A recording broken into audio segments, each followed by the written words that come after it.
A movie based on a manga called City Hunter came onto Netflix recently, and I thought it was hilarious. It's a really over the top action stylized fighting type movie with a lot of goofy comedy, and I thought tonally it just really worked. One of the characteristics of the main character, Ryo Saiba, is that he's a pervert. You can see that on screen right now. But primarily, he's a sweeper, which is essentially like a vigilante, and he knows some cops and works with them. But he takes on various jobs around Tokyo with his partner, Hideyuki Makamura, until his partner dies in the line of duty. This is right at the beginning of the movie, so it's not a spoiler. And the main crux of the plot, and you hear like little news feeds and stuff talking about humans performing superhuman feats. They're chasing a girl, and they have her trapped in an alley, and she jumps over their heads like 20 feet and then runs away. But she drops these blue vials that Hideyuki gives to Ryo so that he could try to pursue the lead and figure out what the cause of all this is. Hideyuki's adopted sister, Kaori, wants revenge, obviously, for his death. So she starts being an idiot and kind of trying to pursue it by herself. And Ryo promised to protect her. So he ends up taking care of her. And she ends up being the weakest part of the movie because essentially she wants to become his new partner as the city hunters.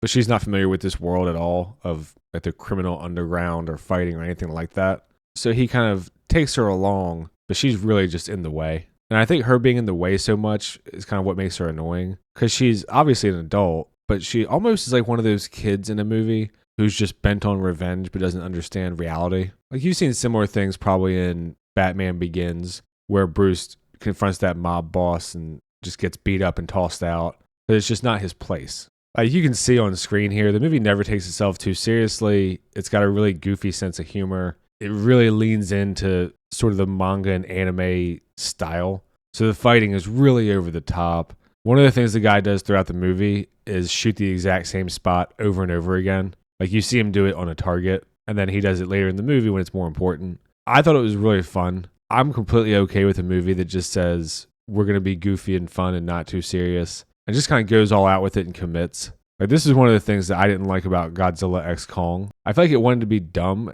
without really committing to the goofiness. But I don't want to get sidetracked. This movie really leans into it. Like there's ongoing things of him having porn all over the place and just being a general pervert. The manga is from the 80s, and from what I read online, there's a bunch of different spin-offs and movies. There's even a Jackie Chan one. I thought that tonally, it kind of felt like Rush Hour. I wouldn't say the fighting is as good as Rush Hour, because I think Jackie Chan is pretty elite. But just that kind of over-the-top, you know what you're getting, and the movie just embraces it. I'll try to put a couple little clips in right here so you can see what I'm talking about. If they make it to the video, will depend on copyright.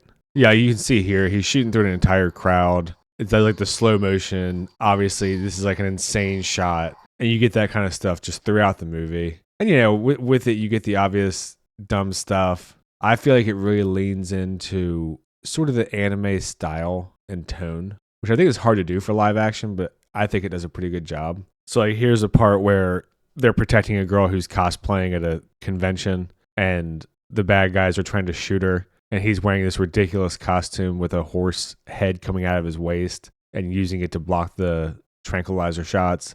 It's one of those things that you're either going to think, wow, this is awful, and just turn it off, I think, after like 15 minutes, or you're just kind of along for the ride and have fun with it. You can see like he's fighting this chick in this crazy outfit. He's still wearing this stupid horse head costume and using it to block a knife.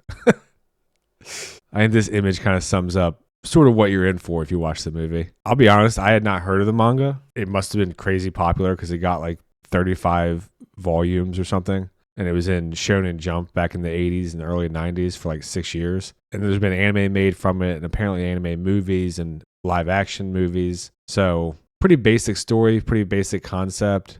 I think the thing that makes it fun is just sort of the tone. And I thought the humor was good.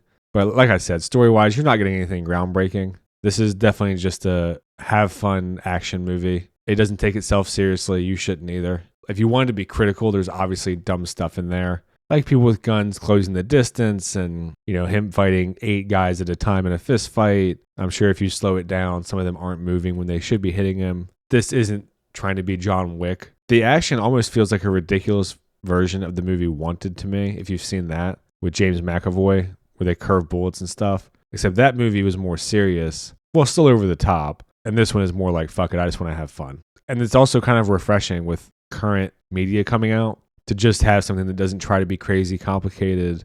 It doesn't try to be overly serious. It doesn't try to have some deep message. Rio is just a pervert, and he's really good at his job. And that's kind of all there is to it. He's just trying to save the people he can and kill the bad guys. Easy enough. So I would definitely recommend it. Obviously, don't cancel any plans for it, but if you're just sitting at home looking for a fun movie to watch and you like kind of goofy action and sort of juvenile humor, I think this one will work for you.